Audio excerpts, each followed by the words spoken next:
Today I'm in New York City and I'm exploring the High Line, which is an old freight railway that was built between 1929 and 1934. And it was built to take all the freight trains off the roads because people were getting hit by freight trains and dying. And it ran till about 1980. The last train to run along here was in November of 1980, and it was packed full of frozen turkeys for Thanksgiving. But what they did in the late 90s, they were going to dismantle it, they were going to take it apart, and a couple of local residents said, no, don't do that, do something better instead. So they decided to make a park, a very long, elevated park that runs along the west side of the city. Because most of the track had been taken over by the wilderness, by trees and shrubs and bushes and things, they wanted to leave it as much as possible as was. So over on this section of the park, you've got places for people to sit down and have a cup of tea or something. And along here, the old track and the old sleepers, which are made of wood. It's exciting. There's some wood down there. One of the cool things about the High Line is the fact it goes through old buildings like this one here, look, see? Old abandoned buildings. And we've got loads of shops along here. It's fantastic.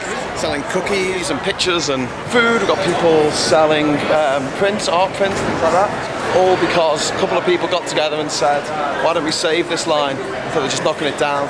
I'm from Liverpool in England, and we used to have an overhead railway like this, running all the way down the docks, and they scrapped it in the late 50s. They were going to scrap this? Yeah, I know. They've been taken away. Railroads are out. We started out hoping to have 300,000 visitors a year. Yeah. Last year we had 4.4 million. It's one of those things that just caught on. Everything meshed, and the architecture is just perfect, and the planting done by a great horticulturist, Pete Oldhoff, who's from Holland. And everything just worked. So that was Ken. He works here on the High Line as a volunteer, telling people about the history of the place. We've got a group of young actors down here doing something called Exploded Shakespeare. Hopefully it's going to be Shakespeare, but with explosions.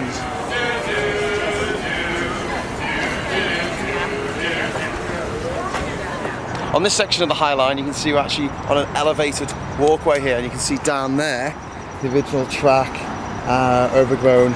And this is pretty much how it was in the late 90s when the guys who tried to save it, which they were successful in, found it and they thought it was fantastic. And all the way nature had taken back this kind of industrial landscape, and they wanted to preserve that look as much as possible. Hell yeah, classic New York fire escape.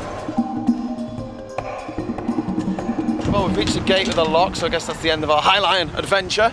But wait, there's another bit that they're building now, well, restoring. It's going to run from here all the way around there, and that should be opening next year, I think. And here we have a little map of where we've walked from. We've walked from south of West 14th Street all the way up to West 30th Street, and this is the future bit that's going to be added on next year with any luck.